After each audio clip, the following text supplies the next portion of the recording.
According to the Autism Science Foundation, 1 in 68 school-aged children in 2016 are diagnosed with autism. If you break that number down, that is roughly 1 in every other classroom. This number has steadily increased over the years. However, according to the foundation, it is difficult to know the true percentage of increase. For one, the definition of autism is ever-changing, and two, autism was severely underdiagnosed initially, and still today, we feel it is underdiagnosed. My name is Bobby. I am a very proud mother of an intelligent, talented, happy, kind, and loving daughter who happens to be autistic. When I first started seeing her symptoms, I did what every mother does. I went on Google and looked it up. I realized that there's no way my daughter could be autistic. She has none of these symptoms. I saw the three main negative stereotypes. One is violence. Two is a nonverbal child who rocks back and forth. And three is similar to the character Rain Man. Emily was none of these things. She was never violent. She speaks. She's loving.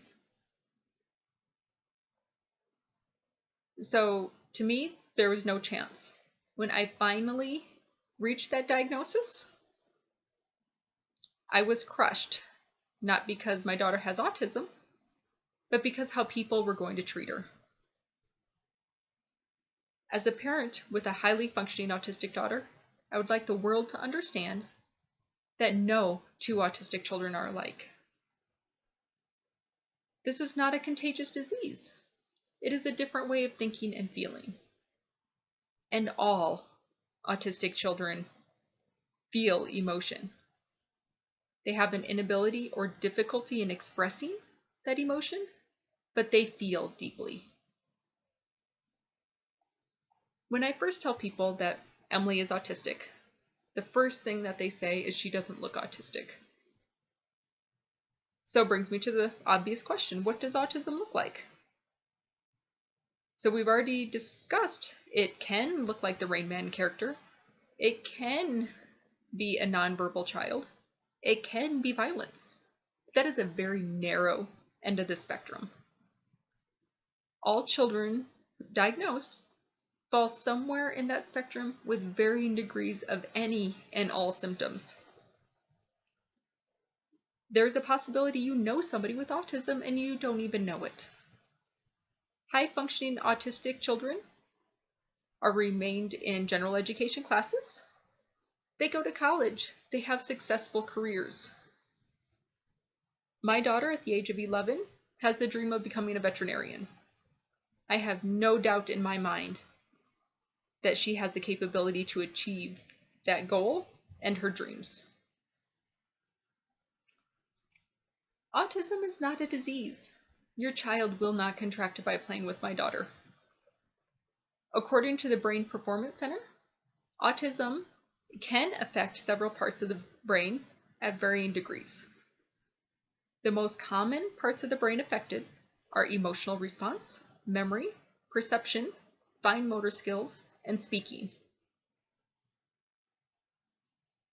Now, with that being said, any and all of those areas of the brain can be affected. The biggest misconception that I hear is about violence. There is such a small number of children who are violent. The brain also processes stimuli differently than others. All senses are affected in some way. My daughter is oversensitive. Loud noises, bright lights, textures of clothing, any basic environmental surrounding can affect her. It affects her ability to focus. It affects her ability to do her schoolwork. It affects her ability to communicate.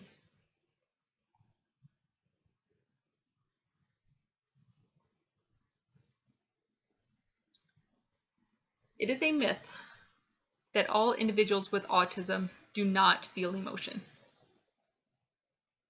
Dr. Gag has researched and discovered that they feel deeply, but they have the lack of ability to identify and describe their feelings. This is one of the slides that we currently use with my daughter to help her describe how she's feeling, along with how she thinks others are feeling. Because part of socializing is being able to read other people.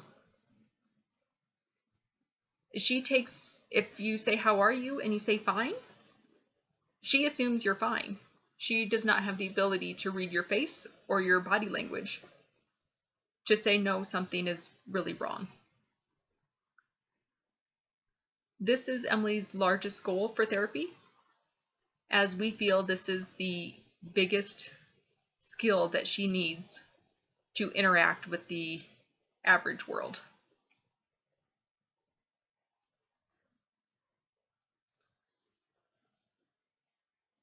So the one thing that I hope everybody comes out of here knowing is that autism is a broad spectrum, and anyone can land anywhere on that spectrum. I ask you to understand, to ask questions,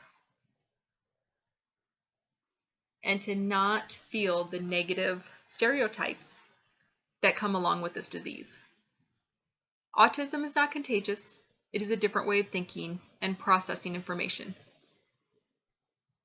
We feel emotions, sometimes too deeply. Our area of struggle is not feeling. Our area of struggle is identifying and processing that information. 50% of children and even more adults are also being treated for anxiety and depression because of their lack of identity to their feelings.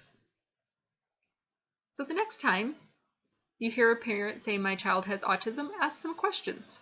Suggest that your child go and play with them. Accept them for who they are. I have spent over 2 years keeping our autistic secret because of the way parents reacted. An autistic child is a unique, independent, and full of love, hope, and dreams, just like your child. Please include them. Please accept them. Thank you.